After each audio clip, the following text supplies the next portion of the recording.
Welcome back to the KO'd Convo. And my guest today is no other than my man, Deji Adebiyi. And Deji and I went to school together at Ohio Wesleyan. He played football. He played basketball and football in high school, but then he decided to go with football at Ohio Wesleyan. And then during his senior year, after the football season, helped coach the men's basketball team. So, Deji, welcome to the pod, man. What's up, Kenan? Just want to start off saying thank you for having me on. I love the first two episodes, so I'm glad to be on the third here with you. Appreciate it. Wasted no time. Had to get you on. Yeah, appreciate that, man. So let's just get right into it. Obviously, the biggest news, right? Lakers tying the Celtics record, 17 championships, man. Just the bubble as a whole, for me, it seemed like it was an absolute success. I mean, the NBA had no positive COVID tests or anything. But just what did you make of it in terms of the quality of basketball? Yeah, the bubble was definitely a success, I would say.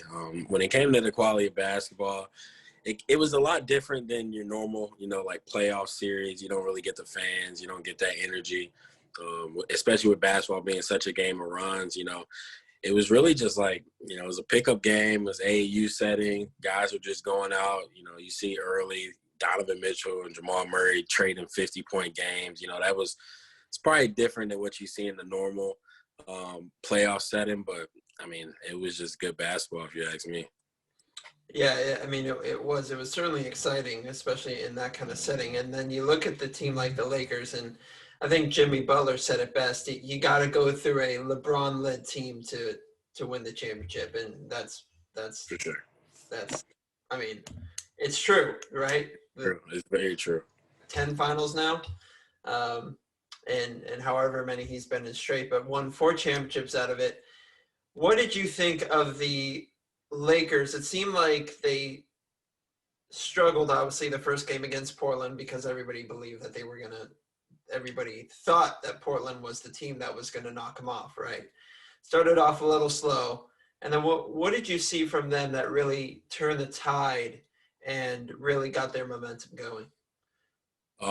From that Portland series, I think the biggest thing was, and I don't know if you remember seeing this, but it was like a moment late game. LeBron's on the bench in the fourth quarter, kind of just nodding, looking at Portland doing his thing, Dame doing his little dance. I mean, you just can't poke at the bear like that. Like, LeBron's just the man, what I mean? He's a dominant force. And I think the Trailblazers kind of just got a little ahead of themselves. And like I said, just kind of poked at the bear. And then LeBron's so smart. Like I was telling someone this the other day is, if you think about everyone in the NBA, LeBron has seen every single defense you can throw at someone, every type of scheme that you can put at someone. So he's never going to see something that he hasn't seen before. So I think that was like a big thing. And he just figured out what they were trying to do in that first game. And they did it really well. But after that, it was just takeover mode for him. Right. And obviously did run into some good teams. I mean, Jamal Murray had his best stretch of games we've ever seen. But the other factor, I mean, and everybody's saying this is a big one, obviously the Clippers going out. Playoff P. Pandemic P. You know how that went. So, I mean, in terms of the Clippers now, they just got Ty Lue as head coach, 5-year deal is what the news is. But in terms of the Clippers, man, what's that mindset now? That's tough. I think they gotta their roster. I was looking at their roster in the playoffs, and I'm saying, they got Kawhi and PG as their main guys, but their depth, it doesn't really help those two. It's a lot of ball heavy guys. Lou Will, Morris loves the ball in his hands. Just different guys like that, man, that just doesn't really complement Kawhi's game or like a Paul George's game. Like you look at Kawhi, look at him in Toronto, right? He had a lot of guys around him that allow him to do his thing, allow him to score. And you look at a team like the Lakers per se, LeBron and AD, they have a lot of guys around them that allow them to play their game, allow them to score. And I think that was the biggest thing with the Clippers is like they had so many guys around those two that wanted to get their own that it kind of took away from what Kawhi could do and Paul George could do. I don't think Paul George helped himself a lot, but still. So you're telling me that Kawhi isn't settling for the Patrick Beverly act of yapping his gums and running around saying he's playing defense? Yeah, not at all. Not at all. Not at all. Yeah, it certainly was a crazy year for the NBA, but looking at it next year, obviously the Lakers are going to be the Lakers, right? Anthony Davis, it looks like wants to stay in. No, he's staying. He's staying. Right. No idea what the Clippers deal is going to be. The Warriors are coming back pretty much at full strength, right? The Blazers are trying to figure themselves out, right? It can't just be the Dame show every no. And you know I love Dame. I love me some Dame Lillard. But he doesn't like that too much. But is next season going to be more interesting than this, do you think? Or was this an interesting season? Well, apart from the most interesting thing, the bubble, I think next season will be. I mean, you left out one of the biggest teams that everyone's waiting to see, the Nets. We gotta wait to see the Nets. We're gonna see what Houston is gonna do. You know, new GM. Their GM just stepped down yesterday. So seeing what's that gonna be. Obviously, Philly in the East with Doc now, seeing how they complement those two that they have over there. We got to wait and see what happens with Giannis, if he's going to stay. I think he will end up staying. We just have to see if, someone offers them a trade that's worth it. Seeing what happens with the Heat. And then, there's just, you got John Wall coming back with Bradley Beal. That's going to be very interesting. So it's so many teams that are going to reload, so many guys that were injured. See if the Nuggets decide to pick up somebody, how they draft. Like your Warriors had the number 2 pick, so we're going to see if they trade it, see if they draft someone. I think they might hold on to it, go get Wiseman or somebody. But it's just going to be so much uncertainty, and I think it's just going to be such a fun season next year. Yeah, and you forgot Boston too. I mean, Boston. I mean, they certainly had a pretty good run in the playoffs. But yeah, I mean, and next season, I mean, there's 2 mystery things, right? That for me, the Warriors, whatever the heck they're going to do with their pick, that's number 1. And then Lamell Ball has got to be the most mystery of a draft pick I've ever seen in my life, right? No one knows. Like he withdrew from the combine, didn't interview with any teams. Just signed, and then he just signed with Puma. Yeah. You haven't seen his dad in the media as of late either. So. Yeah, I think LaMelo. I don't think he's gonna drop as far as people say.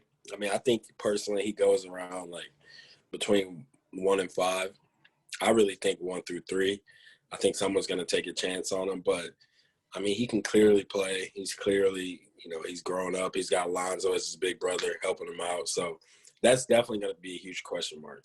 Someone's going to take the chance, and I think he's definitely going to sell tickets. So let's say that people are going to go see him play. So it's just about how he fits in with the team that draft. Yeah, exactly. I mean, and he's bigger than both Lonzo and Jello too. He's taller, I believe, or at least. He's taller than both, and he can go. I like his game. I love his game. So we'll see. Yeah. So it's just going to be an interesting NBA season. I'll tell you that much. But I also wanted to get to stepping away from this. I wanted to get to like your own athletic journey because I know you're the next big coach, right? In the NBA or whatever it may be, right? As we always say, next up. But I just want to talk about your athletic journey. So you played basketball and football in high school, right? You lettered in both. But what made you choose football or basketball to play, but then yet come back and coach basketball your senior year? Okay, yeah, that's a good question. So the reason I chose football over basketball is because I played quarterback. And I believe there's nothing like playing quarterback. I mean, having the ball in your hands every single play, that was always just something I was like, Yeah, I just love it. Being a true leader on the team. That's kind of what stamped that for me. And then I'll never forget this. My freshman year, um, Professor Williams, he was a rowing coach at Ohio State. He coached a class at Ohio Wesleyan. And I asked him one day, and I was like, hey, so I know I want to go into basketball, but I'm currently playing football. Like, what do you think I should do?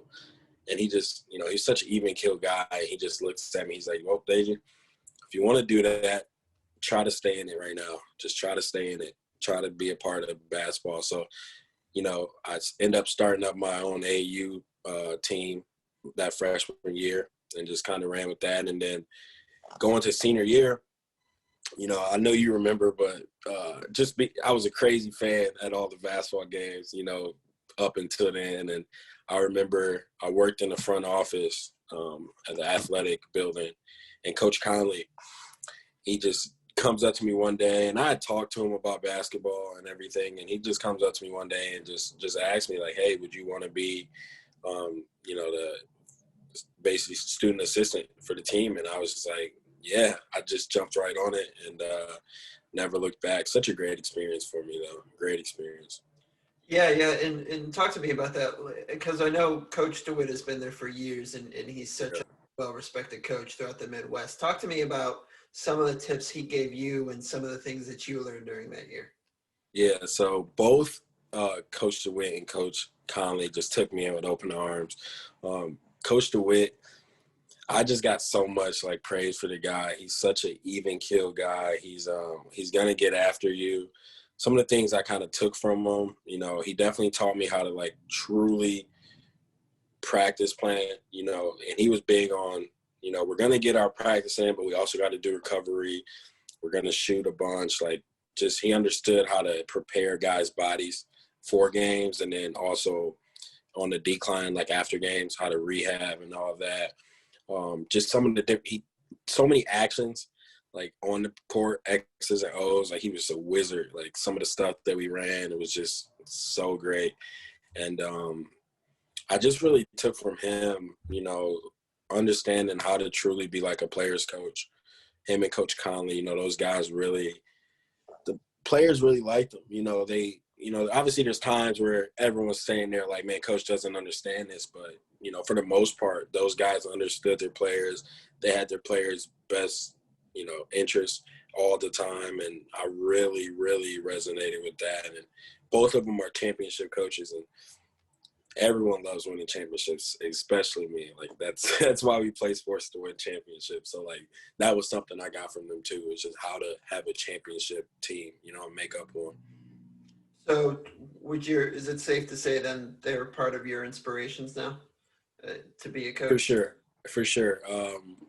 Definitely. Coach, I talk to Coach Conley a bit. Me and him usually talk a bunch, but I don't really talk to Coach DeWitt as much as I should, but they're definitely both still mentors for me, and I know I can reach out whenever I need something, and they're going to answer back.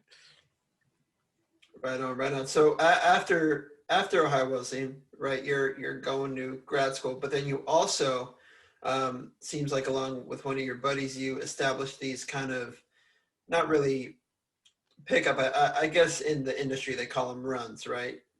Open runs. Yeah, open runs. Rico Hines was doing everything. So pretty much you're going to be the next Rico Hines. Let's put that out there right now. So talk to me about how that got started and what the participation has been like, what the experience has been like, so on and so forth. Yeah, it's crazy because that was really spurring a moment. I was sitting with one of my really good close friends, Brandon Harris, and we're literally sitting on his couch one day. And me and Brandon always talking business, always trying to see what's the next step for us. And he was just like, dude, you see Brickley, you see Rico and all those guys doing runs. And me and Brandon just sitting there, and it just literally popped up out of nowhere. We're like, dude, we should do something like this. And we got a bunch of talent in Michigan. I'm well connected with a lot of guys. And, so I got a gym, rented out a gym where we practice for AAU. And I just contacted a few guys. It started out with 3 guys I contacted. They all brought a 5. We just kind of had 15 guys in there just running. And then, you know, as the weeks went on, we kind of changed the setting. I think the first week we were doing like up to 12. You know, sometimes we went up to like just 10-minute games. Winner stays on. One game we just played up, you know, like a 200 game. It's just different stuff like that. But literally I'm telling you, it was just like such a spur of the moment thing, sitting there with Brandon. I'll never forget that day. And we're just like, let's just make it happen. So it was pretty cool. How many runs have you done since then? I think we did about like, what I want to say, like we did about like 6 or 7 weeks of them. We haven't done any recently because, you know, a lot of guys are going back to their colleges and stuff. And then I also started my internship with like the Pistons Academy. So that kind of took up my Fridays. So that's why we haven't been doing them. But yeah, it was such a fun time doing them. The Detroit Pistons. Talk to me about that. How did that get started? What's that experience been like for you? Yeah, it's been a great experience. Started off last year just volunteering with their youth program and literally just working, trying to do whatever I can. I was reffing games. I was scorekeeping 3v3. I was coaching house leagues and, you know, just kind of blessed to work really hard. And, you know, my, you know, bosses seeing, you know, greatness in me and kind of prolonging that. And I needed an internship for grad school. So I just reached out to Gio, who's the boss and kind of runs the youth programs, and talked to him about it. And he kind of took me in with open arms, and it's been a great experience. So this is funny. So right now I'm actually coaching in this. It's a Friday night league. I'm actually coaching a middle school's girls team, but it's pretty cool. You know, Kobe's obviously is one of my greatest mentors and inspirations, and, you know, just really kind of want to do it for him. I feel like that was kind of like pretty cool getting that experience, like doing it for Kobe. So we're playing in the championship tonight. So we got to get this done. Mamba mentality. Mamba mentality. There you go. Well, I do have a sort of like a serious question here, and it's regarding African-American coaches or black coaches in sports as sports in general. And you know, the Nets just got Steve Nash, and you know Stephen A. Smith was very upset about that and everything. What do you think of the state of black coaches in sports as a whole? And then you're looking to change that? So yeah, just give me your thoughts on that topic as a whole. Yeah, it's tough. I think there's obviously a lot of really good black coaches and African-American coaches. I think a lot of people look so much at the head coach and they get kind of turned off of like, why aren't we getting the head coaching jobs? Which, like, I agree there needs to be more. But I mean, you look at these benches, there's always African-American or black coaches as assistants. Like, so say, for example, in college, like half the time the people recruiting are the African-American coaches. They're the ones really growing that relationship with the kids. Even in NBA, you know, all the personnel staff, there's so much personnel staff that are African-American. And, you know, it's just going to take, you know, it's going to come from like management and people to start believing that, you know, truly it doesn't just take, you know, like a Doc Rivers to be a head coach. Like, you know, there's people coming up and people on the staff right now that can do the job of the head coach. So you think they're very underrated?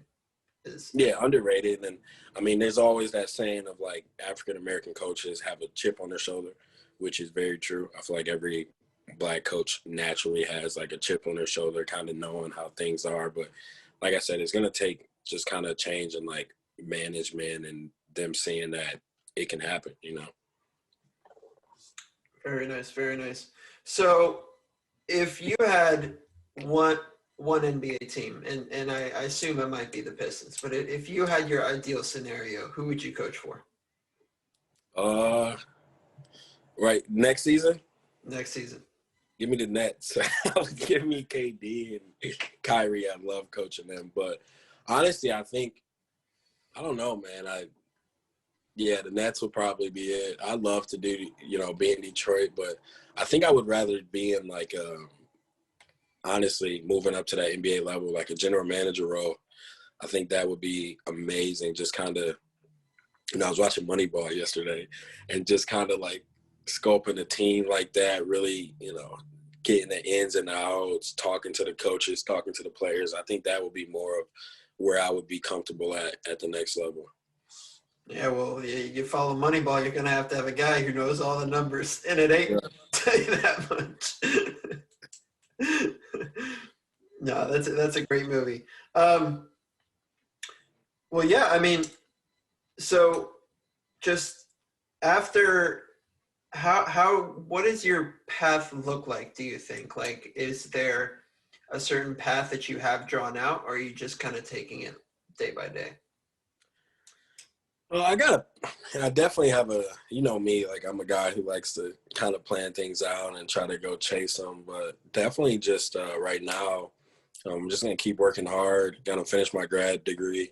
And I think next is trying to just get that, like front office job somewhere on the NBA team and just put my head down, put the hard hat on and just work and I know things will work out. And like I said, I'd love to just get up and get to that general manager role for sure.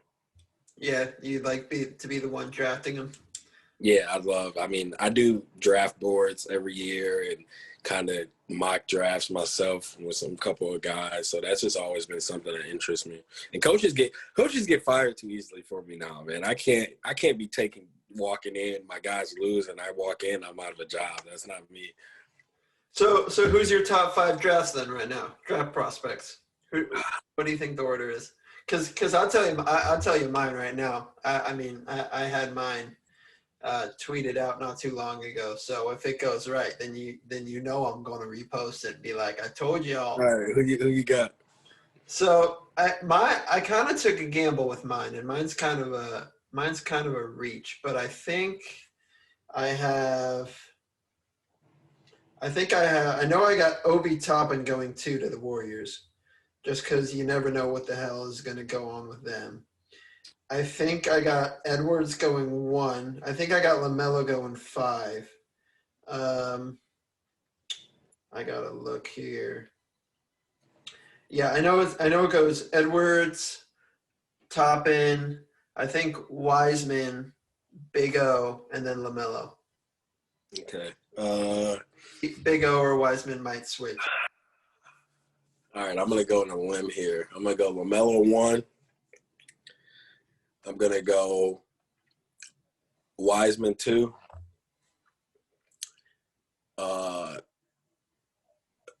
Anthony Edwards 3. Let's go Obi Toppin 4. And then who did I miss on that one? Big O. Yeah, Big O's not going that high. Who else I got? LaMelo, Wiseman, Obi, Edwards. There's just so many good guys, dude. Who's got the 5th pick? I think the Cavs do. Cavs. So Cavs are gonna draft a wing. I don't know. I guess let's go Big O there. I'll go with you. Let's go Big O 5, USC boy. Yeah, I mean he's 6'9", so he might be undersized for a center, but I mean I like his game. It's not bad. Yeah, so it goes Minnesota, Golden State, Charlotte, Chicago, Cleveland. Those are the top 5. Charlotte, Chicago, Cleveland. Yeah, I can see. See, the thing is, I see if LaMelo doesn't get drafted top 2, I could see Charlotte drafting him to sell tickets. You think so? Yeah, for sure. I mean, they need to sell tickets right now. Well, they have Devontae Graham at the 1 though, so. Yeah, I mean, Melo's the type of guy that can play. I believe he can play multiple positions as far as the 2 guard positions. What do you think about Tyrese from Iowa State? Halliburton. Yeah. Halliburton. He's a bucket, man. He's good. He's such a good dual guard that he's gonna go up. I know last year he was injured for a good portion, so that might have hurt him, but we'll see. Also, can I make a change on my draft thing, please? I guess you can. Go ahead. All right, I'm gonna change this up. I'm gonna go Melo, Wiseman, Edwards, Toppin, and then Denny. Denny. Out of he's a European guy. He's really getting compared to Luka, and I think he's 6'9", so I think a lot of people are gonna. I think someone's gonna take a chance on him early. Well, you heard it here first. If that is the actual draft order, you can credit it all to Deji Adebiyi, and he will gladly take credit for you. I do got one more question for you before we go, though. Have you ever been to Cameron Indoor? Yes, I have. Great experience. You know, I gotta tell you about this. So I was on the road to go. I was coaching a baseball tournament with my boys at Cal Ripken down in Carolina. So we're on the way there, and we're just in the car. We wasn't playing. We're in the car. We're like, dude, we gotta stop at Cameron. You know me. I'm like, we gotta stop at Cameron. We gotta stop at Cameron. It's on the way, right? Go to Cameron on a summer day, beautiful summer day, and the campus is just like wide open, dude. Like, we went in Cameron. It was open. They had like a camp, I think, but we were able to get on the court. We were able to see all like the trophy cases. We were able to, go in like the back hallways and all of that. Probably shouldn't have been doing that, but like it was pretty cool. Great campus. Even, saw the football field, saw the baseball stadium. And then the cool part is on the way back. So we ended up winning that championship in Carolina. And then on the way back, we stopped at North Carolina, Chapel Hill, and we got the whole access there too. Got it on the court, got behind the scenes. So yeah, pretty amazing. Is Yessir? It's just what you're looking for. Like, you go into Cameron, it's that small gym feel. Everyone's kind of on top of each other. There's not really the best seat in the house. Like, you're seeing the court the same from everywhere, but like, you walk into Chapel Hill, you walk into that arena, Dean Smith Arena, and it blows up, dude. Your head's tilted looking at the top of the stands, like unreal. So, I think both places, like I said, like it depends what you're looking for. Some people like the small gym feel. Like some people like I'm telling you, like that arena at North Carolina is unreal. It's so big, dude. Awesome. Well, there you go. Deji Adebiyi, pleasure having you on as always. Always a great time talking to you. We always have a great conversation. Thank you for coming on the KO Convo, man. Yeah, thanks for having me. This is one of the best podcasts in the country, in the world. So appreciate you, King.